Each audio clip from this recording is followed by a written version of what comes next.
trên lạc bước và tối qua. Như trong u mê tôi không tìm được lối ra. Tôi là người nghệ sĩ với tiếng hát cất lời ca, cất tiếng hát dòng trời, cất tiếng hát lúc về nhà. Tôi nhìn ngắm thành phố trong cơn say, tôi lại chậm một điều lại phiêu qua đêm nay. Ngồi đây quá lâu đến lúc ta đi thôi. Ôi bật ra nhận ra là sáng ngày mai mình thi rồi. Sáng ngày mai đi thi mà đến giờ này vẫn còn luyên thuyên. Nhưng nhịp bát không thể dừng, cảm xúc cứ lên luân phiên. Vừa mới ra viện nhận tin mất tư cách đến 2 môn kế đặc cơ mà là sự nghiệp học hành thật là vãi.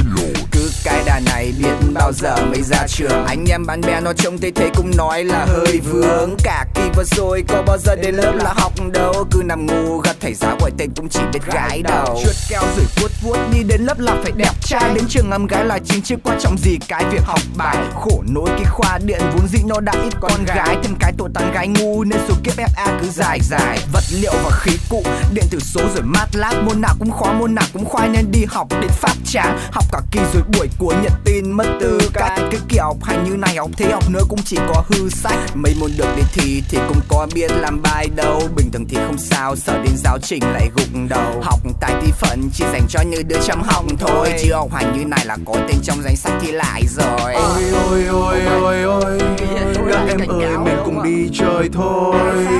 Ôi ôi ôi ôi ôi, chơi như thế này đành phải bỏ hết sự học rồi. Đêm vào đâu trong đông giây bút, cơ nghĩ mình phải giỏi lắm cơ.